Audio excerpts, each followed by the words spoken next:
Hi all welcome back to my channel. ఈరోజు మీకు oops concept చెప్పాలని నేను వచ్చాను. మంచిగా చెప్తాను వినండి.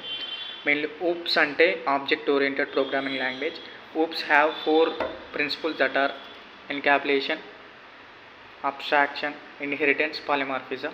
Okay, firstly one by one step by step ఎగ్జాంపుల్తో సహా వాటి అడ్వాంటేజ్ వాటి ఎగ్జాంపుల్స్తో చెప్తాను. క్లియర్గా ఏంటండి, ఓకేనా? First, encapsulation. Encapsulation, which means data and code combined into single unity. Okay, the real example తీసుకుంటే encapsulation. Suppose we have a precious item like diamond. We have to protect them in locking with the key. Okay, similarly in Java, diamond is a data, locker is a class, key is an object. Whenever we want the data, we can access with that object. Okay, next, the main advantage of encapsulation is data security. Okay, note this point. ఇంటర్వ్యూలో అడిగే ప్రశ్న ఉంది, what is the ఇంటర్వ్యూలో ఇలా అడుగుతాడు, what is the advantage of encapsulation అంటే data secure అని చెప్పాలి. ఓకేనా? Second goes to abstraction. Abstraction అంటే ఏంటి? ఫస్ట్ ఆఫ్ ఆల్, అబ్స్ట్రాక్షన్ అంటే it shows the method signature but it hide the method body. Method signature చూపిస్తుంది, మెథడ్ బాడీని hide చేస్తుంది. ఓకేనా? Example of abstraction, suppose I want to drive a car. I want to know A basic things. Example, steering, clutch, break. I did not know about, I don't need to know like fuel consumption, like wire connectivity. Okay, that's enough for me. Steering, clutch, brake. Okay, the main advantage of abstraction is code security. ఇంటర్వ్యూలో అడుగుతాడు, what is the advantage of abstraction అంటే code security, అలా చెప్పాలి. ఓకేనా? దాని తర్వాత inheritance. What is inheritance అంటే, inheritance, A class acquires the properties one class to another class, it is called as an inheritance.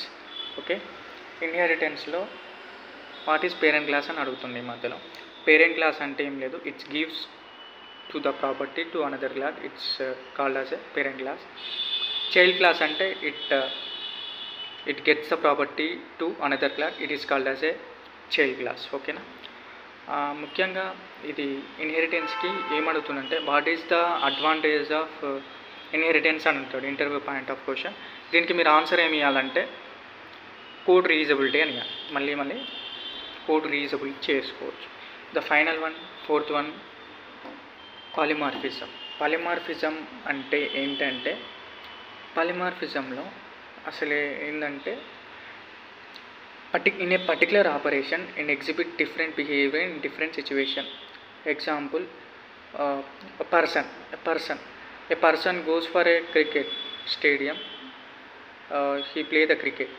A person go for educational, like any institute, he doing job, study. So ఒక person ఎక్కడికైతే వెళ్తాడో ఆయన behaviour మారుతూ వస్తుంది. కాబట్టి ఇది కూడా polymorphism అంటే కూడా అంతే, ఎక్కడికి వెళ్తే ఆ పని చేయడం. Okay, polymorphism divided into 2 types. One is method overloading, second one is method overriding. Step by step చేసుకున్నాం. మెథడ్ ఓవర్లోడింగ్ అంటే same method name but different parameters. Okay, method overriding అంటే same method name but different parameters, but it inheritance. Okay, with method overriding it inheritance. Okay friends, oops తోటి అయిపోయింది. Next వీడియోలో ఇంకొక టాపిక్తో వస్తాను నేను. Okay friends, bye.